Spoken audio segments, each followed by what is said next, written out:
for you guys tonight. Jesus. We got Wemby making his own case at MVP. The Players Union going to war over a rule that might cost Cade Cunningham $50 million, and the reality of life in Dallas after still this Luka era. So before we dive into anything this evening, of course, I got the best panel in the industry with me, breaking it all down. Starting from my left, I got Ashley. What's up? What's up, y'all? Miss Hev, Yo. Chris Lucci. Aaron's not here, so we got Kyle instead. Damn, I'm here regardless. I'm here regardless. Chris, you're muted. Oh gosh. Every minute And of late, course, brother. of course, I'm Darion. So, chat. We apologize for earlier this week. We're having some technical difficulties. We did actually end up shooting that episode, so we'll drop that later this week. But back again, we're back live. So, thank you for rocking with us. Of course, keep it moving. And make sure you're active too, because obviously we can't build this show without you guys. So, I do want to get straight to it though with Cade Cunningham. So the NBPA issued a statement Tuesday, so yesterday, saying that the 65 rule is something that should be abolished or at least reformed, right? So this comes exactly after Cade Cunningham, who is now disqualified from it or will be disqualified from it, averaged 25 points a game, damn near 10 assists a game, was in that MVP category in terms of just leading it behind SGA or at least neck and neck, right? Obviously suffered a collapsed lung. So he's played 61 games and obviously will likely miss a 65 game threshold with him being out, and will disqualify him and also disqualify him from a potential 50 million max super contract coming up. Chris, I want to direct this question to you. Is the league's attempt to stop load management kind of unfairly punishing guys who actually play? Should there be a significant injury exception for guys like Cade? Yeah, I think so. They definitely should. You know me, guys. It's always about negotiation. And at the time when that was being presented, you had Chris Paul leading the leadership. And for them, the super max deal, remember, guys, this is essentially 10% more increase that they're able to get from a 25% of your early salary cap to 35% of the salary cap. So that's a significant increase in salary. So guys like LeBron, Chris Paul, D Wade, Melo, all of those guys, Chris was running it, but they were all kind of on the panel, on the board. And so they were they were pushing, rightfully so, to be able to have that super max. And so at that time, it's like anything. When you think you negotiate, and you're like, yeah, we got you. 65 games, we got that. You know what I mean? We can handle that. As long as we can get to that upper threshold, so be it. So now that it's there and, 65 games is being a challenge, obviously they will try to push and pitch for that number to decrease. But remember, on the other side, the flip side, the owners, they're going to say, okay, cool, you're right. That number is too high. Let's bring that 35% threshold. Let's bring it down to 30%. So it's a little bit of a give and take on both sides. So yes, I'm for the players, but there will be a challenge on both ends. Yeah, I like that. I hadn't thought of anything like an exception wise for players with significant injuries. I know we always allude to, like, should we lessen the number of games, right? Like down to 61, 62, whatever it may be. How would you see like a injury exception actually working? Like, how does that play into, you're still missing games, you know what I mean? So yeah, no, great question. So it is something that would be very realistic, easy for them to do, like a waiver or an exception, if you will. And essentially, you're going to have, again, both sides. So that injury exception on the league side, they're going to want to have their doctors, right? On the player side, you're going to want to have your doctor, right? So if your doctor say, because often, it's not a team decision for players to be held up. Often it's a player. It can be a player's decision, a player's decision on, does he want to have surgery? Does he want to play through things? Does he want to sit out or miss games? So the only issue I see there is, when you're splitting hairs with a few games here or there, somebody missing, kind of like in Cade's situation, but not as a major, maybe some different injuries and things of that nature, and a guy putting in that waiver for, hey, I missed 4 games, and I had this injury, which, if it's not a significant injury, and then the determination of what is significant, right? Is it 10 games or more? What are the rules? So then here's another play. If you're out for 7 games or 6 games, but it looks like, man, I might need that significant injury exception, will you now have players milking it because it needs to be 10 games or more? Well, I'm really out 6.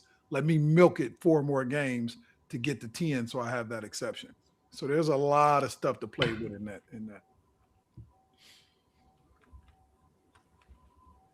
I love it. Have you want to go with the next one?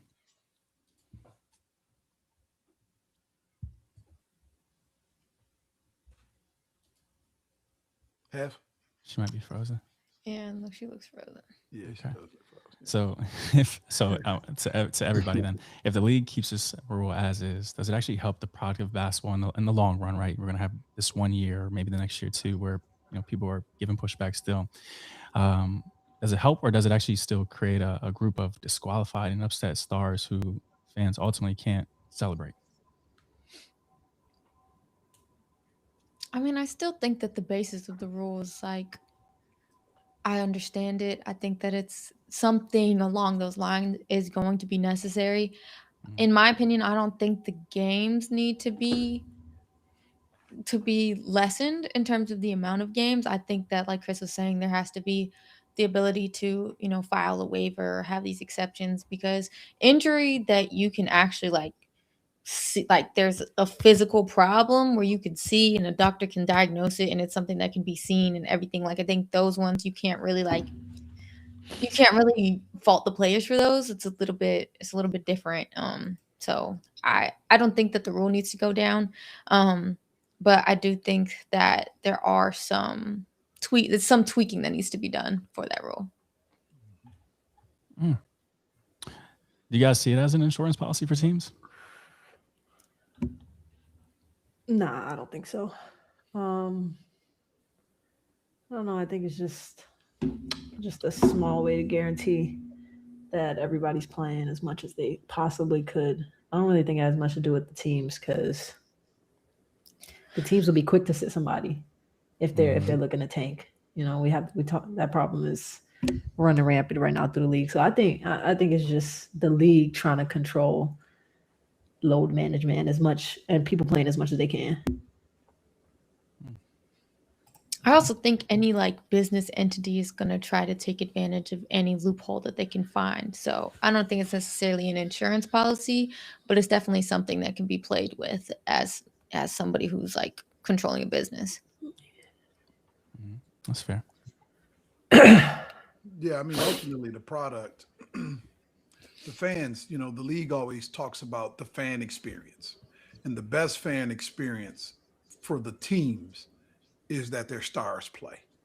So the ideal of stars playing and putting in the rule was about, hey, give us the majority. We're going to give you an opportunity to miss some games, but we need you playing in the bulk of the game so that our product can maintain the status that it's at. And that's not just fans. That's not just the fans that's in the arena. That's also on television, right? Because the bulk of the revenues come from TV deals. So if your top players are not continuously, night after night playing on TV, the product isn't as strong, which means, viewership is not as strong. So it's an overall product situation. So it's valuable for all those involved because it's a 50-50 split, basketball related income, the players 50%, team 50%.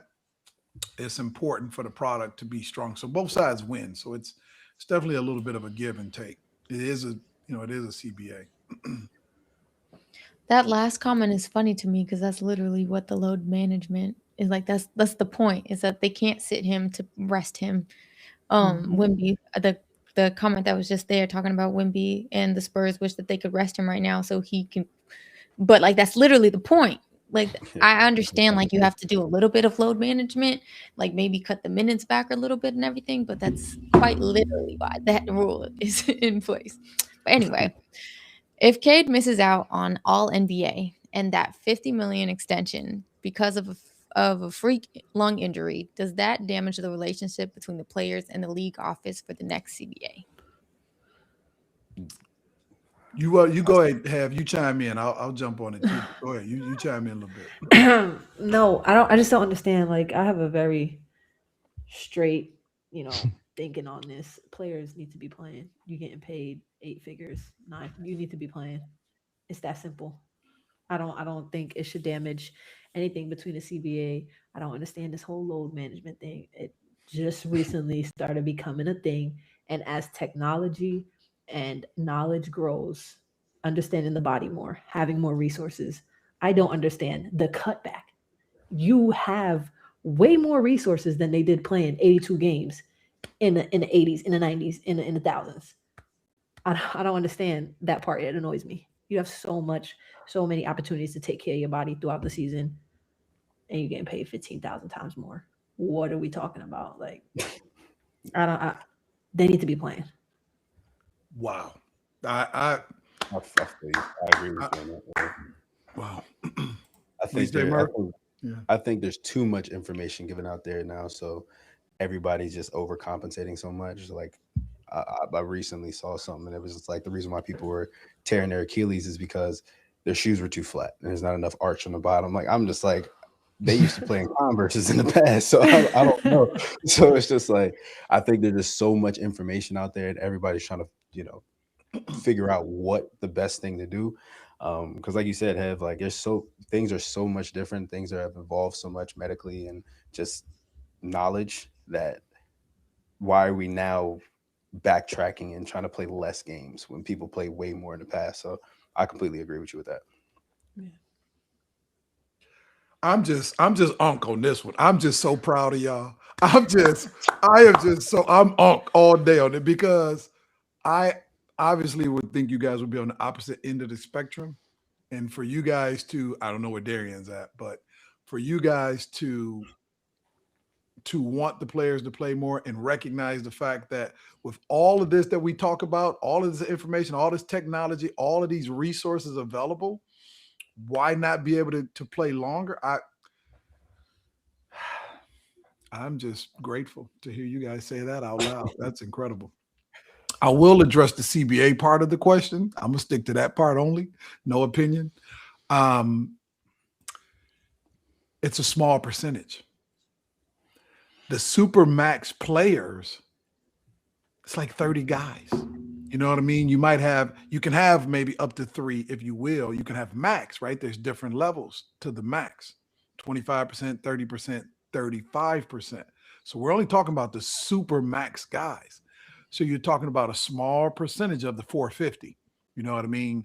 So they would have to convince the group for that. And the group, what are the group? The majority, the average players, they like, hey, we need a little bit more on the mid-level. Yeah, y'all want more up top. We need more in the middle. So I would think, and now that it's run by Iguodala, who was a max type guy or close to a max, wasn't a super max, I would think that he's going to be as the leader. But from a voting standpoint, you got to have the numbers. So I'm not certain that the numbers would be supportive and push that. Not if they have to give something up, right? Because the owners would be saying, okay, cool. Well, let us take this away. I'm not so sure they want to give anything up for the 1, 2, 3, 4, 10 players that potentially miss out on the Supermax. I was looking at this comment, but VTech said is like he's the only one that likes tanking. I wish he can kind of elaborate on why he likes tanking. I mean, he said he grew up with it, but that's How old weird. Are I'm gonna say, yeah. How old is he? I mean, at the comment real quick, I don't think it's nothing wrong with tanking. I just think they're being way too obvious with it now.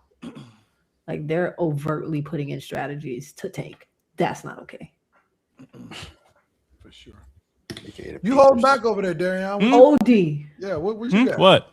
No, an so opinion about I'm the only one that I guess I'm the only one.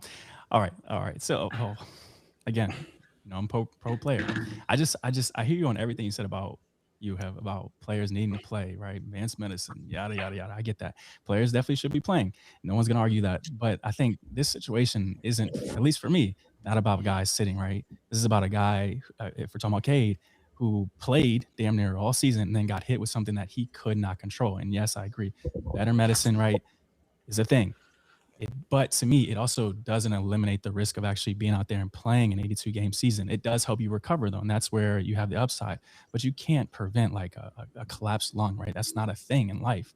So like now for me, the question then becomes like, is the league rewarding the availability aspect of it, or are they just kind of like punishing guys that have bad luck, like the D Roses and et cetera, et cetera?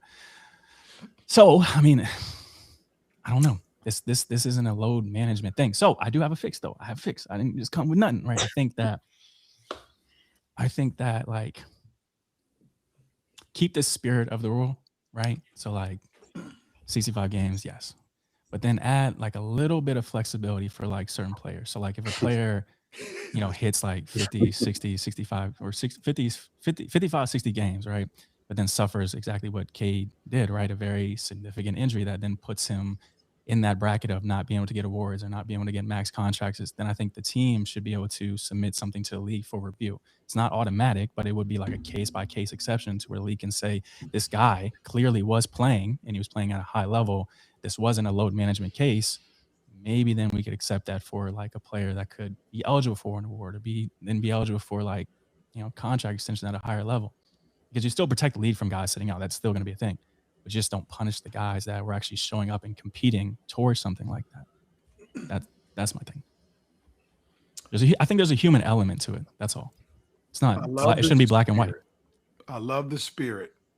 Business. But it is black and white. It is a collective bargaining agreement. And that's why they take months and sometimes years to go back and forth to cover this. I love the spirit on that. And they literally can do that. Here's the negative. The negative on that would be now you're taking one of the soon to be 32 members, and you're isolating that member and letting that member make decisions that affect the entire group. Because, case in point, let's go with Detroit. Detroit makes that arbitrary decision that we want our guy to get all his money. Well, and then you also put Detroit's back up against the wall. Cade's agent goes in there. That was me. I'm going in there. And I'm like, Detroit, y'all better get this shit done. You feel me? Right? So I'm putting pressure on Detroit. Either get this done or we're going to be worn out. Like, you ain't for us. We're going to be asked for a trade. So now Detroit has no choice but to kind of push through, because if they don't do it, threaten them with a trade. Here's the reverse. Now you got the other 31 members. Hey, what you doing, man? You like, I understand that's your player, but we're a group. We're all together. They're all partners. Yeah. And if you do it for one, then the next guy gonna ask it, so on and so forth, so on and so forth. And my team took it the wrong way. I got guys filing for injuries that I know are not real. Then you also have you don't hold on to Cade. You may trade Cade one day. So the day that you trade him, a la Luka, if you will, now I got to take on, I might have been able to pick him up for less than that Supermax. I love the spirit, and they very well could do that, but I'm just telling you why I may get a little bit of resistance. Fair enough. I also think having putting a different number on it and a lower number is just going to give people a new threshold to try to achieve.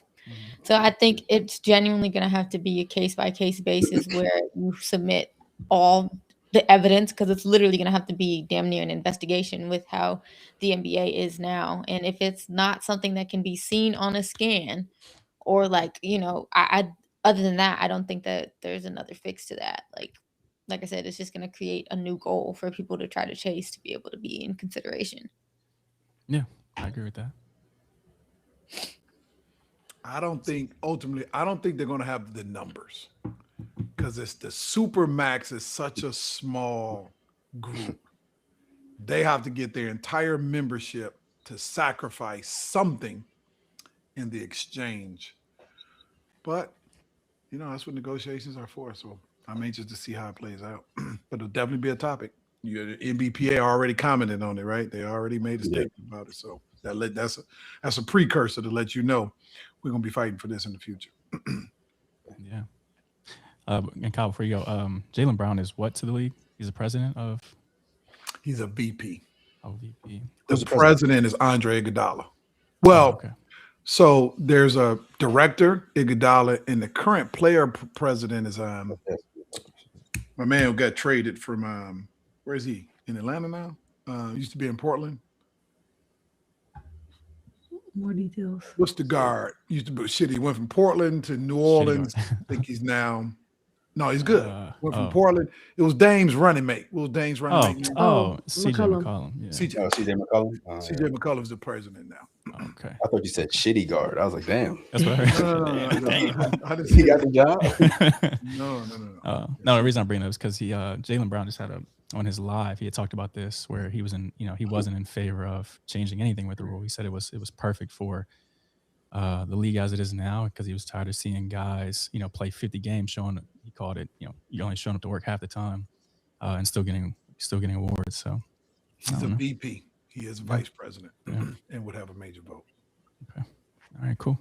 Kyle? And he's a Supermax guy. He actually has the Supermax. Yeah. I guess it's a running thing from you, Kyle.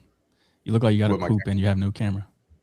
Well, the poop part, that was just random. That's my dog. That's just random. But the camera, okay.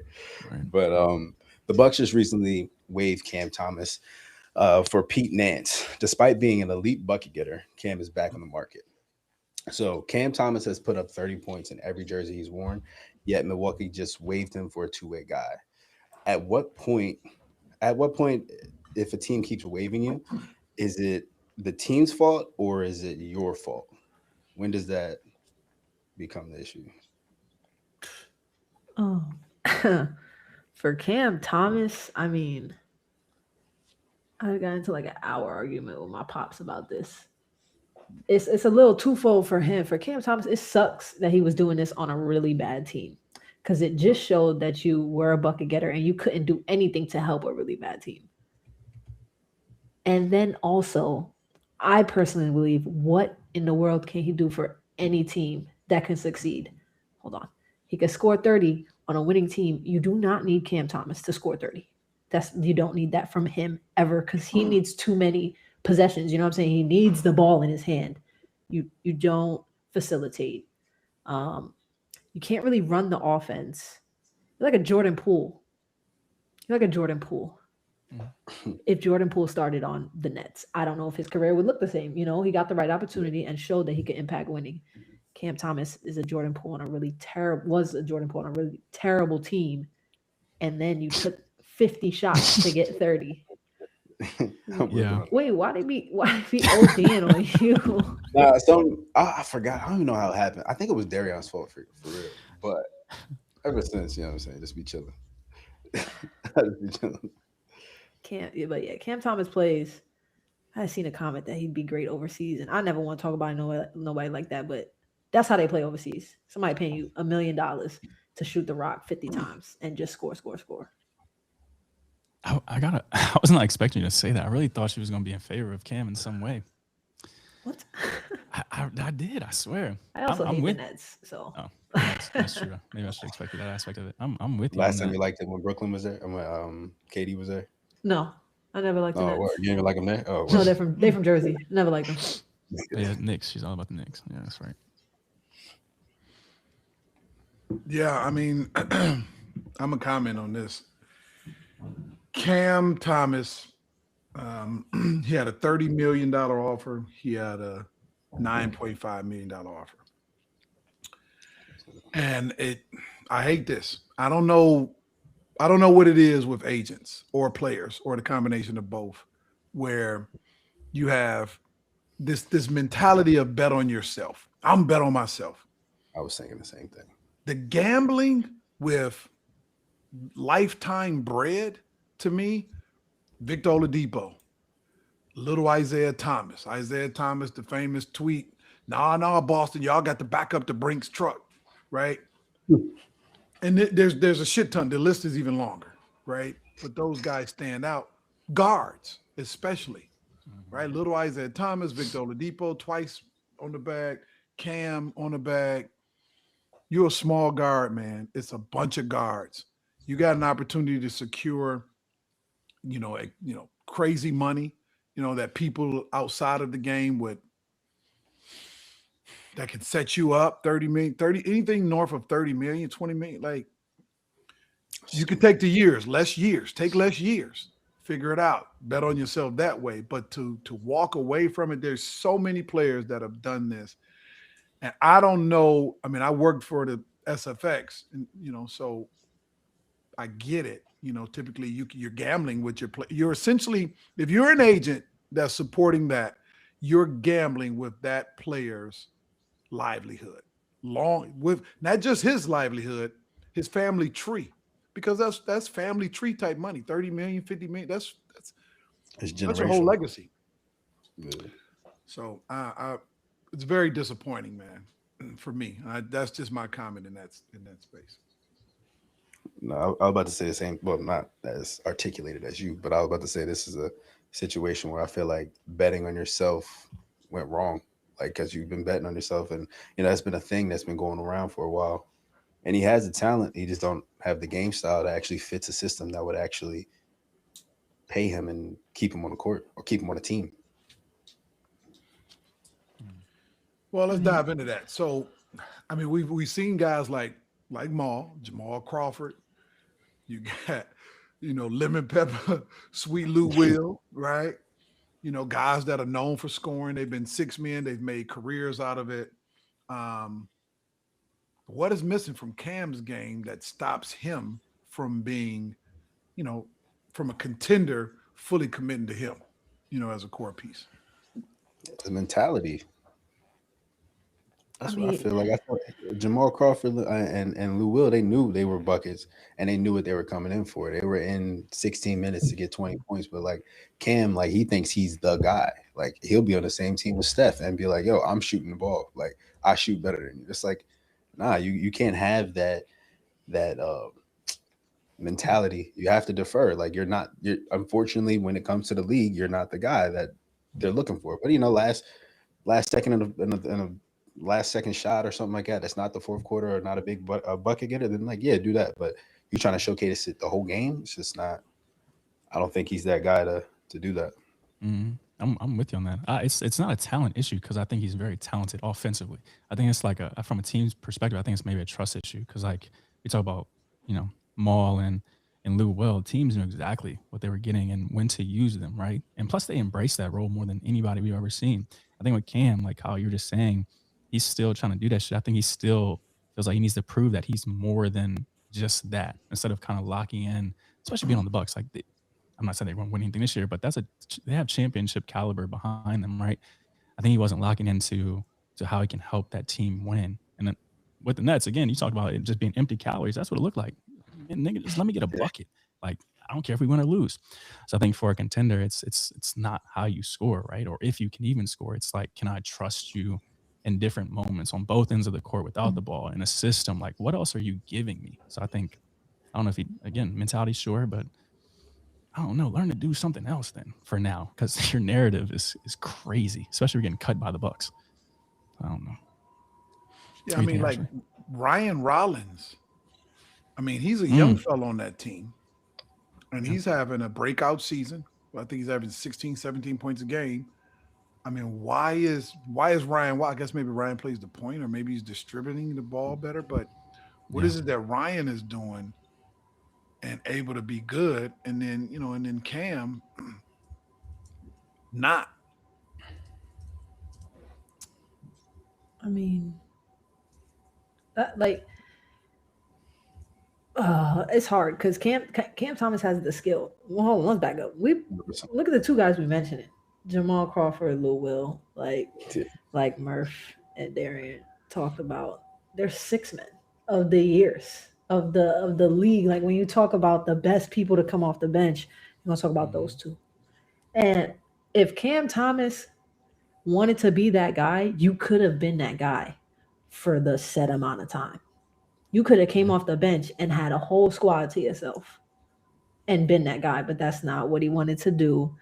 And I think his skill, he got the bag, but like, is he good for a team? Like a 5-on-5 game, I don't see that from him ever. And somebody just mentioned it, his shot IQ. I mean, his shot selection is awful. They go in. They do. They go in. It's just awful for like a 5-on-5 style type of play. I don't think you can call plays with him.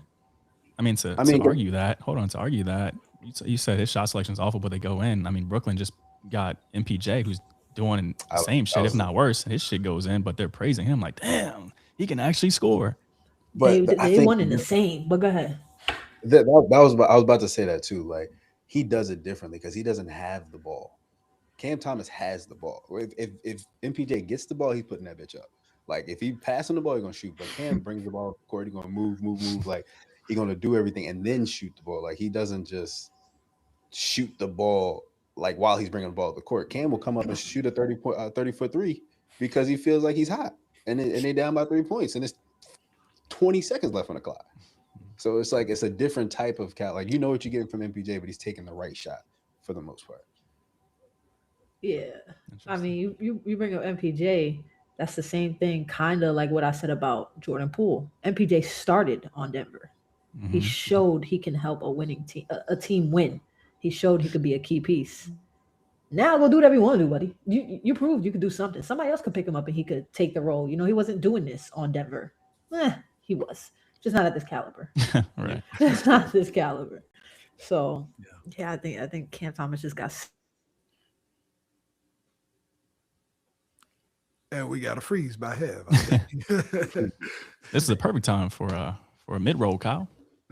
Quick shout out to everybody live in the chat. If you're just joining us, please like that, hit that like button and jump in the chat. We definitely want to hear your stance on these topics, so please keep it moving. For sure. I love it. All right, let me jump in. After a 26-15 rebound, 5-block masterpiece against Miami, Victor Wembanyama told reporters, quote, "There should be a debate, even though I think I should lead the race." Currently, I don't know where we got these odds, but currently he's third in the odds behind SGA and Luka with 10 guys worth mentioning kind of in that race.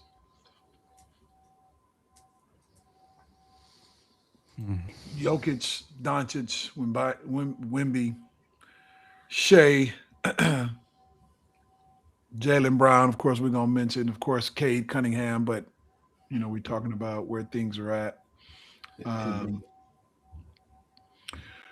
What's your thoughts about that statement, if you will, from Wemby?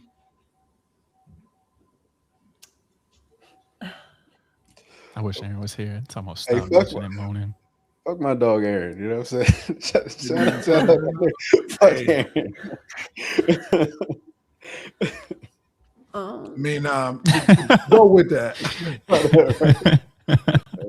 To go with that, Wemby said 50% of the game is being undervalued.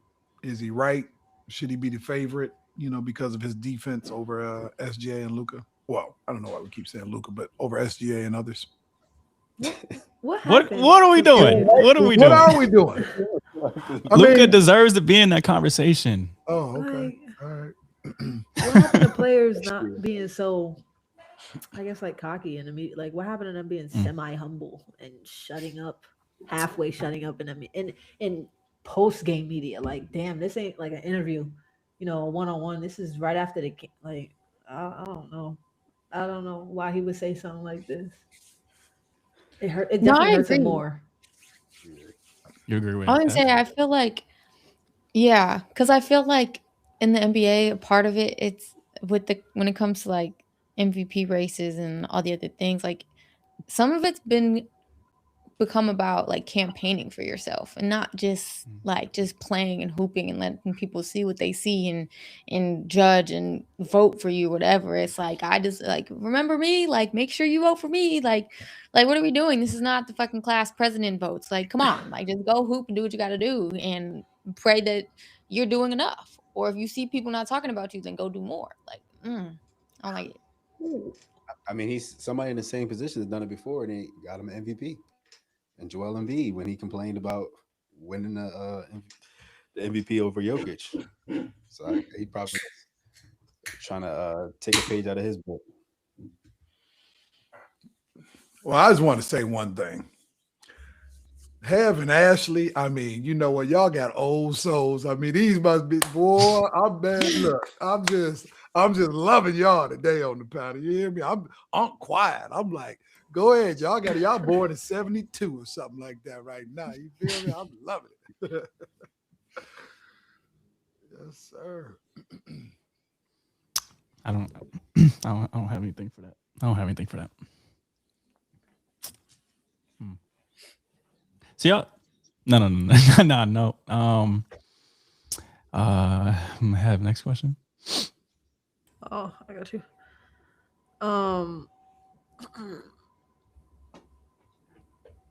He says he wants to make sure there's no debate by the end of the season. With 10 games left, what does he have to do to leapfrog SGA? 8 more assists, 10 more points, and 5 more blocks per game. Nah, he's like... What? Nah, he has to add. Wemby has to do that. Wemby has to put up those type of add those to the already stats he has. I don't think he's not gonna win. He doesn't have a chance to win. I mean, I know the conversation that he had brought up. He didn't really mention anybody. He didn't give specifics, names. It's us, the media, the fans that are talking about SGA and Luka. There's somebody that you could compare in size, right? You got Jokic, because SGA and Luka are guards. They're small, way smaller than Wemby. So why are we skipping over Jokic? Wemby, you're not doing half the stuff he's doing. You got a lot to worry about before you talk about anybody else. Before you mention MVP for anything else, like I don't think there's anything he can do to leapfrog SGA, Luka, or Jokic, and that's fine. I don't understand. It's okay. You don't have that skill set just yet. You're not putting it on display just yet. I'll say that. So to play devil's advocate just a little bit, I think that, unless I remember mishearing this wrong, that he brought in his defensive presence into the conversation a little bit. And we had talked about this a couple times, that there needs to be a little bit more emphasis on defensive presence when it comes to MVP candidates and everything, this and that. So when we bring that in a little bit more, I don't think that the expectation should be to average the same numbers as the leading scorers or the leading assist people, and then on top of that still being the best defender or one of the best defenders in the league. So I think we need to kind of shift that thinking a little bit. Not saying he necessarily deserves it this season, but I think that he brings in good points. And what does that look like? Where are we willing to give a little when we take the defensive part and put that into the conversation for MVP? Well said, Ash. I agree wholeheartedly. Well said. I think both of you are spot on. I do think Wemby needs to increase there's some areas that he could increase. I don't know where he's at on blocks, but he should be 4. at how many? 4. He should be at an astronomical, crazy number block wise, right? Maybe he's at 6, you know what I mean? Or 7, something crazy. Which, a little difficult to do because he is just changing the narrative. I mean, he changes your entire offense, as Ashley said. Your whole offense is changed when he's in the game, right? You're you can't do the things that you want to do when he's in there. When he goes out, you immediately are trying to get downhill as fast as you can. But when he's out there, you're like, shit, all right, threes and mid-range all of a sudden, because it's not much downhill unless you bring him out. So I agree with you 100%. I do think if he wanted, because the numbers is such separation from the points, And as Hev said, the rebounds, it's like I would rather he'd be, like top. I don't know where I know he's at 11. Jokic is at 12. It's like I want him to surpass Jokic on the rebounding side because he should be able to get more defensive rebounds, worst case scenario. 24, 15 rebounds, 6 blocks. I can't do no more than that, right? That's all I can do. Stretch it out a little bit. But I agree. I think that you have to give credit to the fact that he's playing both sides, and that's my guy JB's whole push as well, right? He's like, I ain't at 30, but I'm at 28, 7-5, leading, and I lock down on defense, and I may not have a crap ton of steals. I'm at steal and a half and blocks. So I agree. There has to be a little bit of give and take. So I think that's a great take, both of you. Forgive me, it's 3 blocks. Even so, the next highest person is at 1.9. So yeah, go ahead. I mean, to Ashley's point about the defense, I had to look it up because he'll probably win Defensive Player of the Year this year, and he's arguing for MVP. So I had to think who was the last person to win both in 1 year, and Giannis, right? It was Giannis. And I think if we were watching the NBA at that time, we all remember what that season looked like for him. There was no question. I mean, if he was on the court, it didn't matter. It didn't matter. You couldn't do anything about it. And that's not the same feel we have with Wemby. So, like, I get the defensive part, but if you're going to argue for MVP, it got to be a little more on also the offensive part and the things that affect the game offensively for him specifically. I love that. So if Wemby finishes this season as a top 3 seed, let's say in the league, not just in the West, obviously leads the league in blocks. We just mentioned that 3. He's shooting 36 or higher 30s from deep. Would you say, from a unique season standpoint, outside of the one you just said with Giannis, but he really couldn't shoot either, would this be the most unique individual season that we've seen, not in history, but in a long time, in terms of a player that can affect the game on both ends of the floor at the level he has right now? I definitely think Wemby is The future. like he's in that conversation. Like my respect for Wemby defensively and how he just changes your entire strategy. I think you have to go back deep in history where y'all don't want to go to, right? I think you have to be a fan of the game at several eras ago to look at a player's impact on both sides like him. Yes, Giannis was incredible season and super dominant. But Wemby, even if he's not dominant, right? Like even if he's not, giving you that look, the fact that your strategy changes literally just because he's on the floor, like that in itself, I don't have to block all your shots. I don't have to run out. Like Giannis was just like, Giannis had that Shaq feeling. You know what I mean? Like you put Shaq in the game, like, oh shit. All right. What are we going to do? Hack a Shaq. Let's try that. Like, let's try this. Let's try that.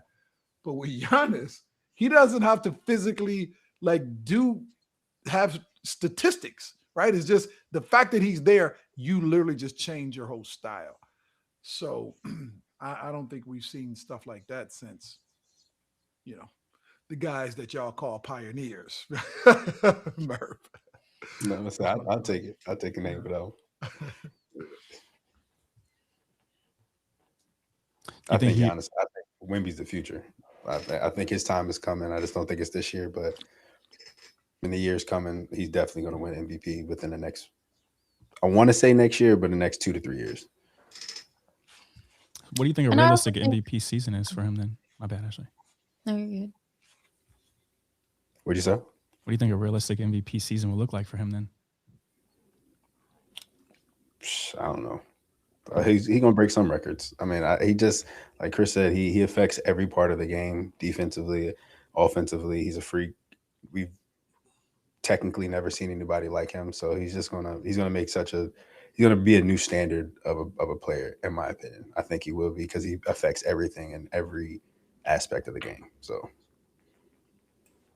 I hate to be that person, But if the West continues how it is, I think the Spurs will have to be like the top seed for him to get it. I don't believe that myself. I think that's what people look at a lot right now. So if the West continues to be as competitive as it is, and you still got SGA, you still got Jokic, and he's competing against them, I think his team will have to be the best team for him to get it. I mean, that was part of his argument though, because he's 3 or whatever. He has a winning record against the best team in the West. So that was part of his argument. So it's just like I saw, but the record isn't the best. I don't care about that stuff. The people do. The people who vote clearly care about that. So I think if his team was number one, he'd be the front runner.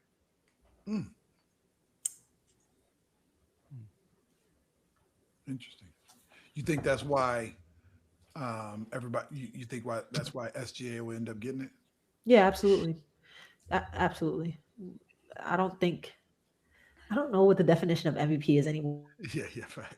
No one does. I feel you. That's a good point. Yeah, I'm with you. Quick break.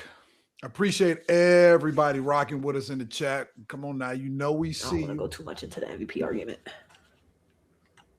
You sliding in on my mid-roll here? I think it was a lag. Oh, okay. No. I think it was a lag. I think it was a lag. Sorry about that. All right, we appreciate all you guys. We appreciate y'all rocking with us in the chat. Please, by all means, you guys are hitting us with some things that we like. We appreciate your takes and your opinions and things of that nature that you're dropping in the chat. If you're definitely enjoying the conversation, please, by all means, hit that subscribe, that like, and please share it. Share it to your friends, your family members, and all that. Like, let them know what's happening. Let them know we building this community over here and we doing it the right way. So, yeah, let's get back to it. Thank you, guys. So, Mavericks are obviously officially out of the postseason for the second straight year after trading Luka to the Lakers, even with Cooper Flagg putting up some heavy numbers in his rookie season. Luka's obviously, to me at least, thriving, and purple and gold numbers are there. They're top 3, top 4, whatever in the West, top 3 in the West at 46 and 26. So with Dallas back in the lottery, kind of like at what point, and it may still be early, but what point do we stop calling that a transition period for Dallas? I know they had obviously injuries and they made trades.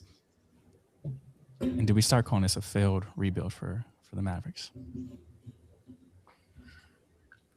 I'm gonna go first. I'm gonna get my piece out real quick. I know this is like the questions we have to ask, because this is the questions circling.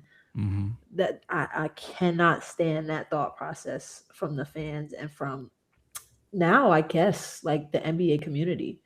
It doesn't, like, Rome wasn't built in a day. So cliche, but I'm sorry. How could it be a failed rebuild and it's been 2 seasons? Teams takes time to build. So I think there needs to be way more grace. What did they think was going to happen? Like, you traded one of the best players in the league. Of course you're going to struggle the first 2 years after. It's okay. We got tens of thousands of years after this. I don't know. I don't think it's a failed rebuild. I don't think it'll be a failed rebuild until the next 7 years. Yeah. Anybody else on that? I mean, I think Hev is pretty accurate. We there? Am I lagging? Who's lagging? No. Yeah, I think Hev is accurate on that. I just think it just was a unexpected season. I will call it an unexpected season and a shift in their goals. You know what I mean? Like, they had to make the most out of a season where arguably they would I'm sure they came into the year with lofty goals of returning to the championship at some point and getting back to the finals, and drastically changed, obviously. So I think it's a season that they in the end, tried to take the high road and say, "Oh, rebuild. Yep, you know what? Let's get these guys out of here before the trade deadline. You know, or we want to go younger and all of that." But in reality, some tough decisions that their fan base probably called bad, and they had to shift their entire narrative, which is Can how any it rookie, became a rebuild. Yeah, go ahead. can any rookie, no matter how good they are, save a franchise? Especially, Hell yeah. We seen it. We seen it. mhm. We already know who did it. Please. Magic Johnson, Larry Please. Bird. So Who, many who you want? people. Who you want? Who you want to name? No, I mean, hell yeah, bro. Yes, yes. I don't want Like, what? Yes. so Hell many yeah. rookies have done it. So many rookies. I mean, shit, Shaq in Orlando when they first got right. Shaq to Orlando. What? It was just Mickey Mouse. Yes. So many. I love And it. you have two key factors on the bench that are injured. That I feel like they've been riddled with injury. So I know you said take out injury, but one of those injured players are Kyrie Irving. So it's kind of hard to not include him as a key piece of a team. So I mean, I'm gonna have like you got to give him time. It's only been 2 years. He's 19. Cooper Flagg was 19. I don't know what they expected from him to do this year with the team that they have, playing damn near every position. So I think that they have a solid team pending. They're just with a good core in Cooper Flagg. And also like the trade, there was no plan after. The plan was just to get rid of Luka. Like you didn't get rid of Luka and plan to win with the trades you were making. That's how I felt. Like it wasn't a trade that was going to set them up to be successful in the seasons after. You don't have froze, but you don't think that they the trade for AD was, you don't think their mindset was to become better defensively and be better prepared for a deep run in the playoffs because they were adding size and defense and length and things of that nature, assuming that they felt that they had enough on the scoring punch? I'm just asking, do you guys think that was the goal, or do you think they just was like, man, we just tired of Luka, get rid of him? Like, I don't think that management could sit there and realistically say that we're going to get rid of one of the best scorers, one of the best offensive players in the league, and let's bring in a veteran defensive player and just hope that that evens itself out. well, he And also like it's scored. all going to be like.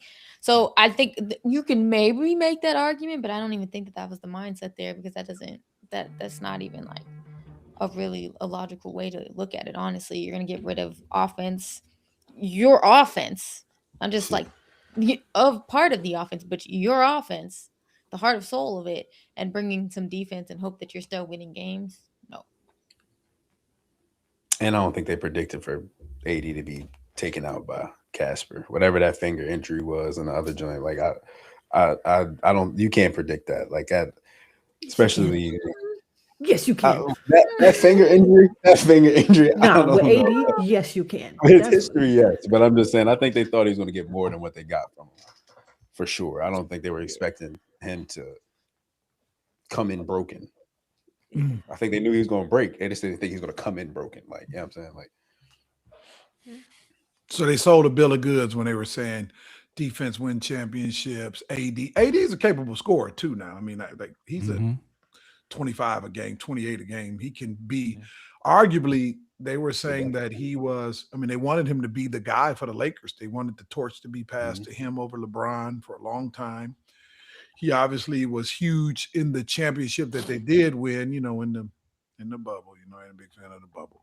But in the bubble, down the stretch, he was the one scoring, and it's always been him desiring to play with another big. Like even during that stretch, they had JaVale McGee and Dwight Howard. So he was able to play the four. And he's always said, I'm more effective when I play the four. So assuming coming over to the Mavs, where they also have true bigs, will let you play the four. You know, we got Kyrie, we got these other guys that can score. So I guess basically we saying that was all a bill of goods, and you guys feel like they just wanted to get Luke out the door. Yes. They had to save face after because you couldn't just like trade him and not say anything. But absolutely, I mean, like to Ashley's point, it just you that couldn't have been your mindset. Like you traded Luka and then got nothing for it. Like no disrespect to AD, you just didn't get anything for it. So they just had to make up something that sounded good that would match the trade. That's what I think. Mhm. I also think that sentiment that you were talking about, like that defense wins championships, that's more so of like that's the deciding factor. That can't be like all you are capable of doing. And like at the end of the day, whether you're the best defensive team in the world, you still have to be able to put points on the scoreboard to be able to win that game. So that's more so like if you have two teams that are like, similar or maybe one's a little bit less in talent, then you can kind of even it out with defense. It's not like you can just say like, okay, we're only going to practice defense for the rest of our lives and like just go out there and do. Nah, that's not really going to happen. Interesting. I think I don't know. I think it was a little bit of both. I think they thought they were getting another star. I wouldn't call it superstar. I think they were believing, look, we're going to trade a superstar. We're still going to get a star that can score. Our guy's giving us 33 points a game. We're going to get a 26-point a game guy. Plus, he also brings defense. I think it was like that. I think they were thinking, look, we're going to lose 10 points, but we're going to gain a defensive presence. And I don't know. I mean, I got to believe that. Gotta hope that. I mean, I know, everybody's destroyed Nico, but I've known Nico a long time. And if that was what he was thinking, if he played a part, and we all know that obviously it was an ownership deal. I believe that if he was trying to save face with the deal, that was kind of his thought in saving his career at the time, if you will, like best case scenario. But I love to hear these thoughts. Interesting. So if that was the mindset, is that ever going to be a situation where that is plausible, where you're trading a scoring guard, a very heavy scoring guard for a completely different position that's not going to necessarily not just score, but that's also affecting the offense a little bit more directly than I would think an AD would? To answer that real quick, I think so. Yes, if you have the pieces to back that up, and I think, and I'm actually with Chris on this in terms of this wasn't framed as a rebuild. I really do think the Mavs thought that with what they were able to get back and who they had, they were in a win now situation, and they had some really good stretches of games when AD played and they all played together. Because I think you got rid of Luka, but then Kyrie is no slouch on offense. You still had Kyrie. You had Klay Thompson at that moment in time who he could give you a bucket. He could get some points up. But then PJ Washington is what had a hell of a year in terms of being a 3-and-D. And you saw Gafford, who was a lob threat, and you pair that with AD. I think, and then Max Christie too came over. They had a good team.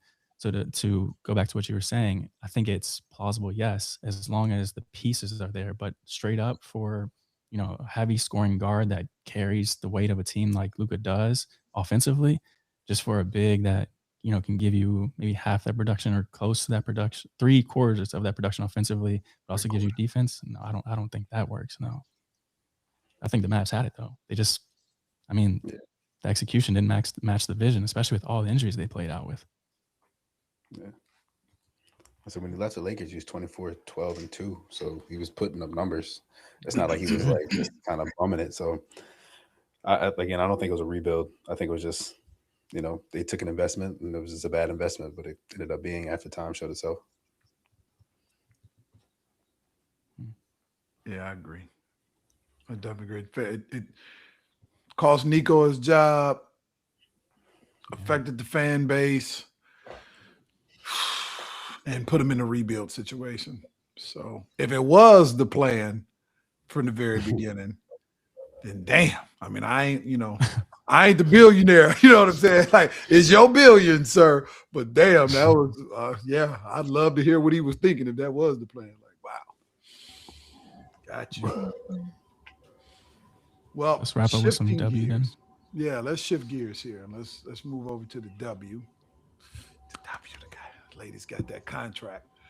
With that being said, and seeing how we are going to have a W, I'm going to go with a best rookie season projection. Out of this class, and I got some people that I like in this class, but who do you trust to have the best rookie season? Not just numbers, but actual impact on winning. And I'm just going to say right out the gate, I love AZ Fudd. I love Flagg Johnson. But I don't know about their impact, but I just want to say that before the panel goes. Dive in. Oh, that's not your answer. You were just saying that. I'm just saying I love those two players. You know what I mean? I don't know where I'm not an expert on this, on who's gonna have that year. I'm gonna let y'all run with it. That's a great question. That's a great question. Because the numbers are gonna favor a lot of other people than who's actually gonna impact winning and getting it done. For winning and getting it done, it really does depend on the team they go to too. You know, you got these. Every league does this. The worst team gets the best pick. Cool, whatever. Like, how are you supposed to impact such a terrible team?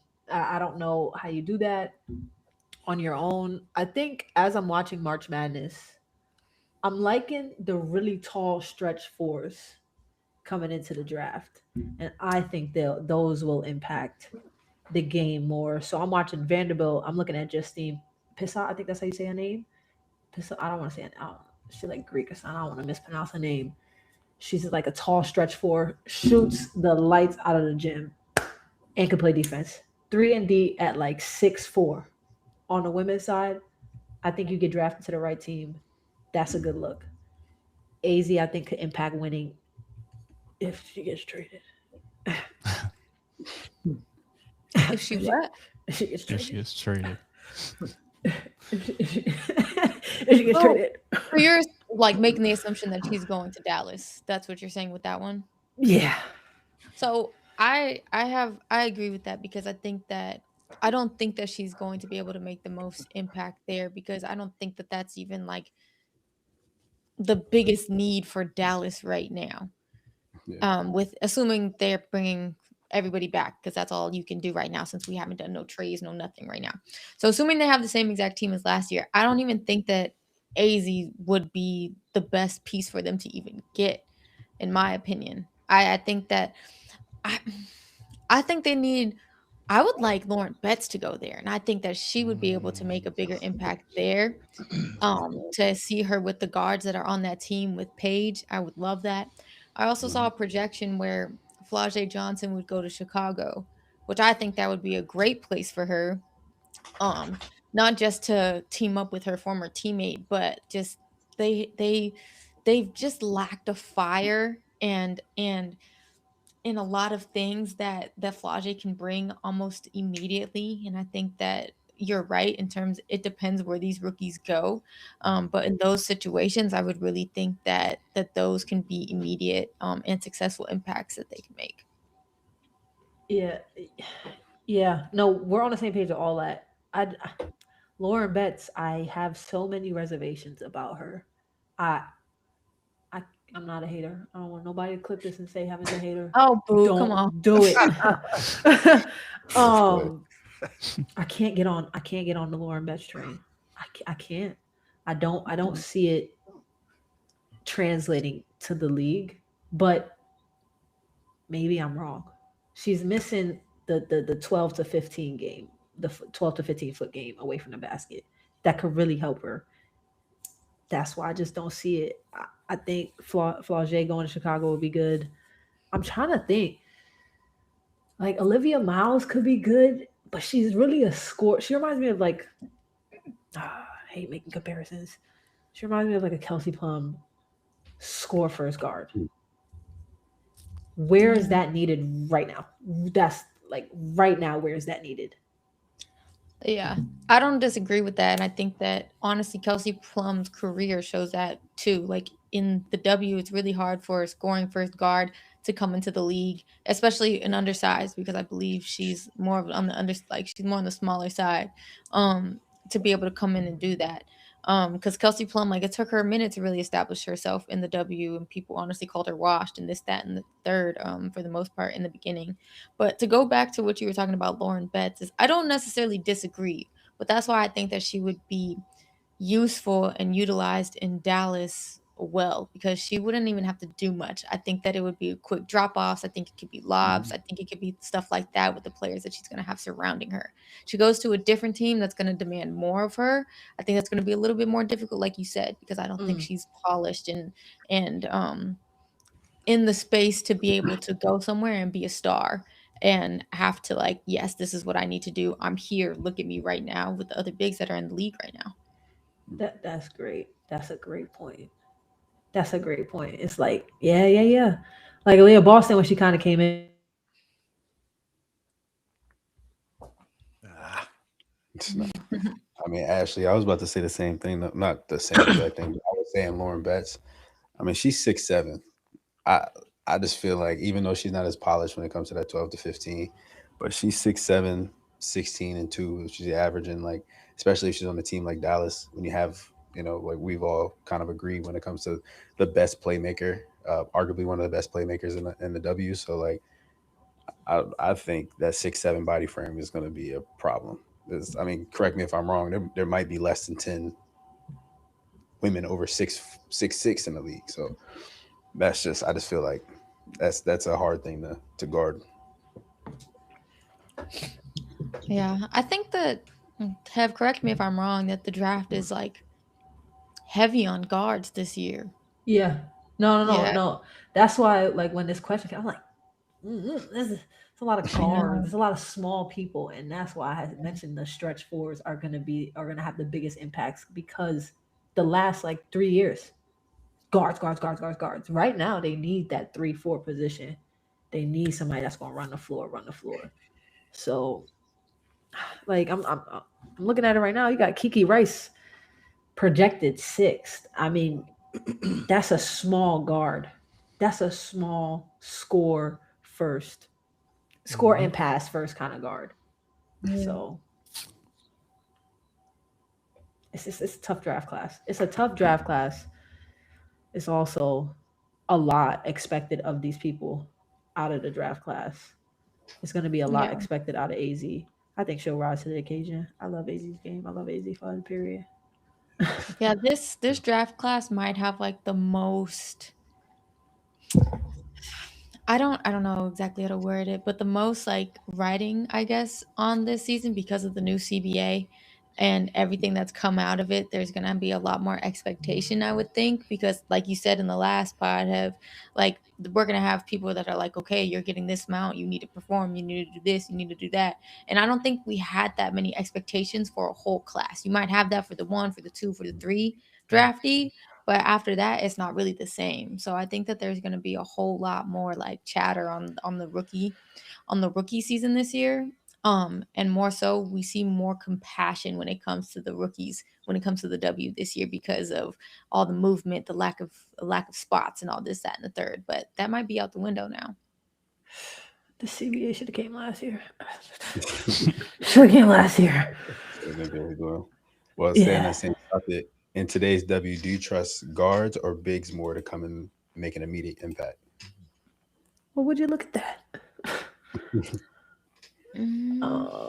Today, in today's W, today, March, whatever the hell is today, I'm gonna go.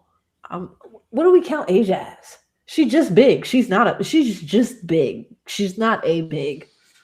She's just big. I mean, 4 or 5 is still a big. She's still 4, Yeah. I think that I was gonna say 4 or 5 is still a big, but I think that like we're seeing across the board in basketball, that the stretch 4 is becoming more of a thing. So we're kind of trying to phase that out as being a big, but like traditionally, like that's still a big.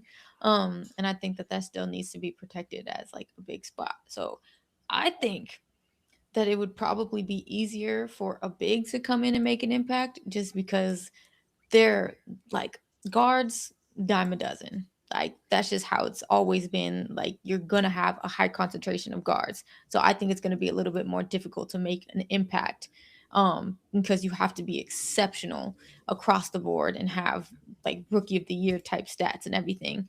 And even with that, it's usually the bigger guards that we see like in the headlights more than, or in the spotlight more than anything else. So I think it's probably bigs. Yeah, you gave me a black and white question here. This or that. I'm gonna slide right in the middle and give you like the stretch 3-4. I think that's the answer.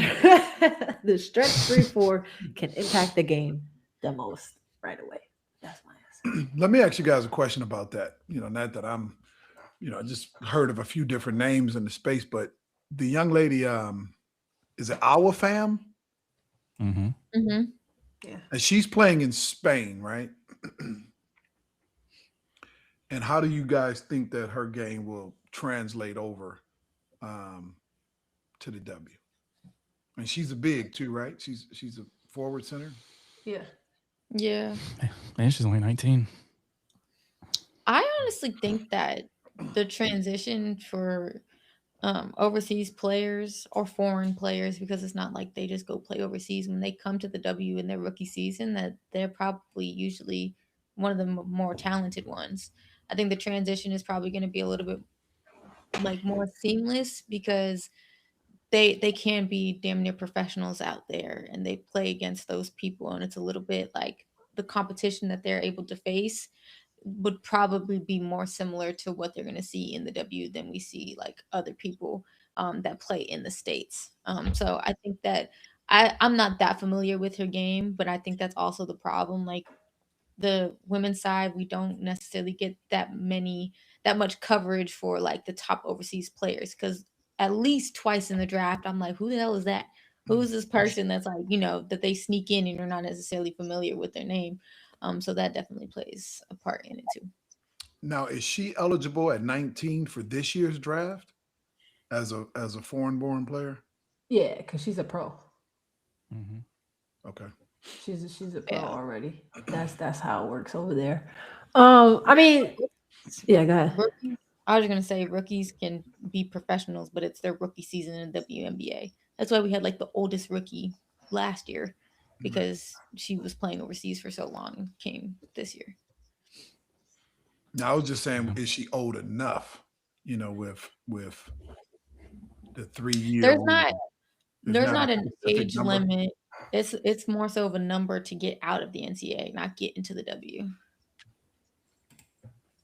Got it. Interesting. Cool. Address this real quick, and then we can close it up. No. Go ahead. Cool. We can leave it at that then. No, I'm playing.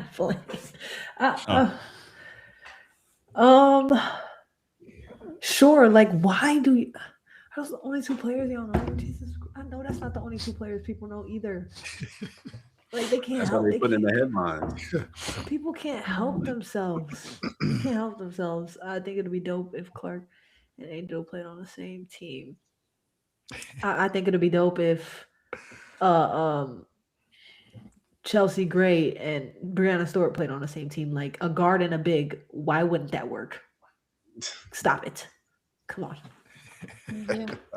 You saw on the FIBA that like Angel was pushing the ball. They was like, oh shit, like she having some animosity towards Caitlyn because she pushed the ball like she wasn't gonna give her the ball. I was just like, and then when Caitlyn gave her the assist, they were just like, oh yeah, Caitlyn passed the ball to Angel. I'm like, damn, Like let what? them hoop. They playing for something bigger than them right now. Like, If you watch Yeah. Angel at all this season, she pushed the ball. Like this is not nothing new. Yeah.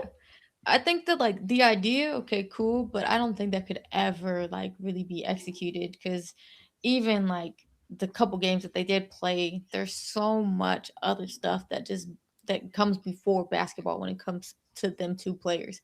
Like the most things that I saw about USA was how Caitlyn missed Angel's hand and all this, that, and the third. Like that's the most coverage I saw on the women's basketball side of the USA and whatever Yeah. the FIBA and everything. So I think that they're on the same team. Like there are those people that genuinely think they would be, good together as players and all that, and that's cool. But like the super Caitlyn fans and the super like, because there's ends of the spectrum on both sides. That is like, I'm pretty much only a Caitlyn fan because I hate Angel, and I'm pretty much only an Angel fan because I hate Caitlyn Clark. So I don't think that would ever like. I would hate to be on that team. I'll tell you that much. I don't think that would be a thing, regardless of how those two women feel about each other. The narrative around it just kills it. They turn into a reality show before a basketball game. Like, no, WNBA baddies. That's what it would be. Like that. Okay. All right. Well, that's the show for tonight. We appreciate everyone who stayed active in the chat. And we do love that passion. Again, I don't know how many times I can say this, but we are building this together. So remember to hit that like button, the subscribe button if you have not. We're here every Monday, Wednesday, and Friday.